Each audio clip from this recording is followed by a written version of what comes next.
Lack of knowledge is effect in all your effort. ഒരു effort എടുക്കുമ്പോൾ അതിനാവശ്യമായിട്ടുള്ള perfect knowledge ആവശ്യമാണ്. ഒരു നിശ്ചിത കാര്യം ചെയ്യണമെങ്കിൽ അതിനെക്കുറിച്ച് നമുക്ക് കൃത്യമായ ഒരു ധാരണയില്ലെങ്കിൽ ആ പ്രവർത്തനവുമായി മുന്നോട്ട് പോകുമ്പോൾ നിരവധി സ്ഥലങ്ങളിലായിട്ട് സ്റ്റെക്കായി പോകുന്നതായിട്ട് കാണാൻ കഴിയും. നമ്മളെ കുടുംബത്തിലേക്ക് നമ്മളൊന്ന് എടുത്തു കഴിഞ്ഞാൽ നമ്മളെ കുട്ടികളെ എങ്ങനെയാണ് നമ്മൾ സമീപിക്കേണ്ടതെന്ന് നമുക്കറിയുന്നില്ല എന്ന് നോക്കുക. അവിടെ പാരൻസും കുട്ടികളും തമ്മിൽ എപ്പോഴും സംഘർഷമായിരിക്കും. അതുപോലെ തന്നെ കുട്ടികളെ ഓർത്ത് പാരൻസിന് ഭയങ്കര ആവലാതിയായിരിക്കും. പാരൻസിൻ്റെ പ്രവർത്തനങ്ങളിൽ കുട്ടികൾ അസംതൃപ്തരായിരിക്കും. പാരൻറ്റിങ് എന്താണ് എന്ന് നമ്മൾ പഠിച്ചു കഴിഞ്ഞാൽ വളരെ ഈസി ആയിട്ട് കുട്ടികളുടെ മനഃശാസ്ത്രം മനസ്സിലാക്കിക്കൊണ്ട് കുട്ടികളോട് പെരുമാറാനും നമ്മുടെ കുട്ടികളെ ഡെവലപ്പ് ചെയ്യുവാനും കഴിയും. ഇങ്ങനെ നമ്മുടെ ജീവിതത്തിൻ്റെ ഏത് മേഖല എടുത്തു നോക്കിക്കഴിഞ്ഞാലും ആ മേഖലയെക്കുറിച്ച് ഒരു അറിവുണ്ടാവുക എന്നത് വളരെ പ്രധാനമാണ്.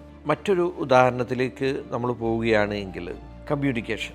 ഈ ആശയവിനിമയങ്ങൾ വളരെ കൃത്യമല്ലാത്തതുകൊണ്ടാണ് പല കുടുംബങ്ങളിലും സംഘർഷങ്ങൾ ഉണ്ടാവുന്നത്. നമ്മൾ ആരോടാണോ കമ്മ്യൂണിക്കേറ്റ് ചെയ്യുന്നത് ആ ആൾക്ക് ബോധ്യമായി എന്ന് നമുക്ക് മനസ്സിലാവുമ്പോഴാണ് ഒരു കമ്മ്യൂണിക്കേഷൻ പൂർത്തിയാവുക. സാധാരണ സംഭവിക്കുന്നത് എന്താണ്? നമ്മൾ ഒരു കാര്യം പറയുന്നു, ആ പറയുമ്പോൾ നമ്മൾ വിചാരിക്കുന്ന കാര്യം അടുത്ത വ്യക്തി മനസ്സിലാക്കി എന്ന് വിചാരിച്ചിട്ടാണ് നമ്മൾ പോകുന്നത്. സത്യത്തിൽ അവരുടെ അപ്പോഴത്തെ അറിവിൻ്റെയും അനുഭവത്തിൻ്റെയും അടിസ്ഥാനത്തിൽ, അപ്പോഴത്തെ അവരുടെ ഇമോഷൻ്റെ അടിസ്ഥാനത്തിലാണ് നമ്മൾ പറയുന്ന കാര്യത്തെ അവർ സ്വീകരിക്കുന്നത്. അപ്പോൾ ചിലപ്പോൾ നമ്മൾ പറയുന്ന കാര്യവുമായി ഒരു ബന്ധവുമില്ലാത്ത കാര്യമായിരിക്കും അവർ എടുക്കുന്നത്. അപ്പോൾ ഇത്തരം കാര്യങ്ങളെക്കുറിച്ച് ഒരു പ്രാഥമിക ധാരണ നമുക്കുണ്ട് എങ്കിൽ നമ്മുടെ ജീവിതത്തിൻ്റെ ഭാഗമാക്കി മാറ്റുകയും ജീവിതം കുറച്ചുകൂടെ എളുപ്പമാവുകയും ചെയ്യും. സാമ്പത്തിക ക്രയവിക്രയത്തിൻ്റെ ഒരു ഉദാഹരണം എടുക്കാം. ഒരുപാട് പണം ഒന്നിച്ചു വന്നതുകൊണ്ടോ നമുക്കൊരു നിത്യ വരുമാനമുള്ളതുകൊണ്ടോ പോലും നമുക്ക് ഒരു അബണ്ടൻസിൽ അല്ലെങ്കിൽ സമ്പന്നതയിൽ നിന്ന് പോകാൻ കഴിയില്ല. നമുക്ക് ലഭിച്ചിട്ടുള്ള പണത്തെ കൃത്യമായിട്ട് മാനേജ് ചെയ്യാൻ പഠിക്കണം.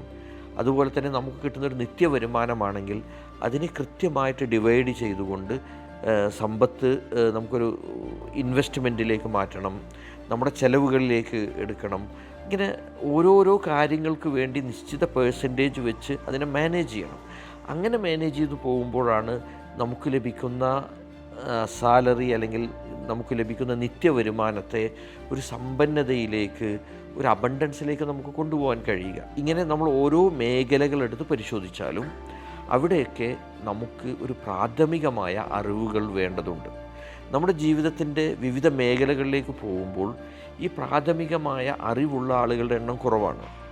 പലപ്പോഴും സംഭവിക്കുന്നത് അവർ കേട്ടോ അറിഞ്ഞോ അല്ലെങ്കിൽ അവർ എക്സ്പീരിയൻസ് ചെയ്തോ കാര്യങ്ങളെ വീണ്ടും വീണ്ടും ആ റോങ്ങായി എക്സ്പീരിയൻസ് ചെയ്തു പോവുകയാണ്.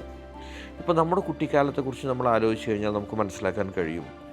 നമ്മുടെ കുട്ടിക്കാലത്ത് പാരൻസ് നമ്മളോട് പറഞ്ഞ പല കാര്യങ്ങളും നമ്മെ വേദനിപ്പിച്ചിട്ടുണ്ടാവും. അതിൻ്റെ അല്ലെങ്കിൽ ആ പാരൻറ്റിങ്ങിൽ വന്ന എററുകൾ അല്ലെങ്കിൽ ആ പാരൻറ്റിങ്ങിൽ വന്നിട്ടുള്ള പാളിച്ചകളൊക്കെ ഇപ്പോഴും നമ്മുടെ ജീവിതത്തിൽ റിഫ്ലക്റ്റ് ചെയ്യുന്നുണ്ടാവും.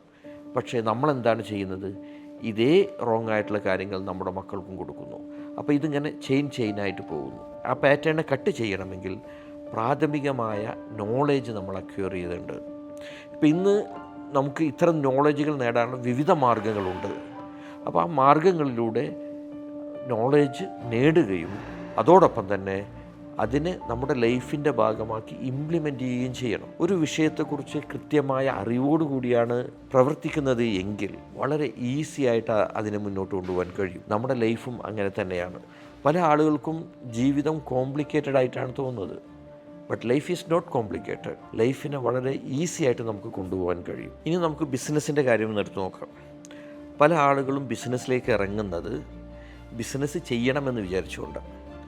ഒരു ബിസിനസ് ചെയ്യണം എന്നുള്ളൊരു ഇതിൽ ബിസിനസ്സിലേക്ക് ഇറങ്ങുമ്പോൾ നമ്മൾ എന്താണോ ബിസിനസ്സായിട്ട് നമ്മൾ സെലക്ട് ചെയ്തിരിക്കുന്നത് അതൊരു കസ്റ്റമറുടെ പെയിൻ പോയിൻ്റ് ആണോ എന്നും കസ്റ്റമേഴ്സിനെ നമുക്ക് അട്രാക്റ്റ് ചെയ്യാൻ ആവശ്യമായ ഫെസിലിറ്റി ഉണ്ടോ എന്നതും നമ്മുടെ പ്രൊഡക്റ്റ് സെല്ല് ചെയ്യുവാനുള്ള അതിനുള്ള മാർഗ്ഗങ്ങളെ നമ്മൾ ഓൾറെഡി കണ്ടെത്തിയിട്ടുണ്ടോ, ഇങ്ങനെയുള്ള കാര്യങ്ങളൊക്കെ നമ്മൾ അറിയേണ്ടതുണ്ട്. അതല്ലാതെ അവിടെ ഒരു ഷോപ്പ് കാണുന്നു, കുറച്ചാളുകൾ പൈസ ഇൻവെസ്റ്റ് ചെയ്യാൻ തരാമെന്ന് പറയുന്നു, എന്നാൽ നമുക്കൊരു ഷോപ്പ് തുടങ്ങിക്കളയാം. ഇങ്ങനെയാണ് പല ബിസിനസ്സുകളുടെയും തുടക്കം.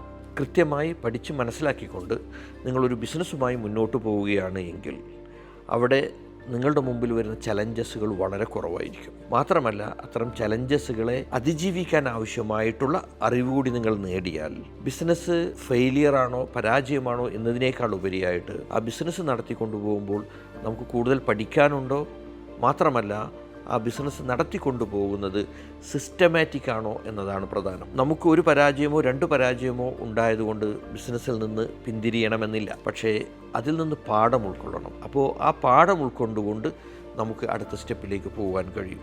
അപ്പോൾ ഞാൻ പറഞ്ഞു വരുന്നത്, ഏതൊരു കാര്യത്തിൽ നമ്മൾ ഏർപ്പെടുമ്പോഴും അതിനെക്കുറിച്ച് കൃത്യമായി പഠിക്കുകയും മനസ്സിലാക്കുകയും ചെയ്തിട്ട് വേണം ഓരോ കാര്യങ്ങളിലേക്ക് നമ്മൾ ഇറങ്ങിത്തിരിക്കുവാൻ. അങ്ങനെ ലൈഫിനെ കൊണ്ടുപോകണമെങ്കിൽ ഈ നോളേജ് ആവശ്യമാണ്. അപ്പോൾ ലാക്ക് ഓഫ് നോളേജ് എന്ന് പറയുന്നത് നിരവധി പ്രശ്നങ്ങൾ ഉണ്ടാക്കുമെങ്കിൽ അറിവുള്ള ഒരു പേഴ്സണായിട്ട് മാറിക്കഴിഞ്ഞാൽ നിങ്ങളുടെ ലൈഫിനെ നിങ്ങൾക്ക് ഈസിയായി കൊണ്ടുപോകാനും കഴിയും.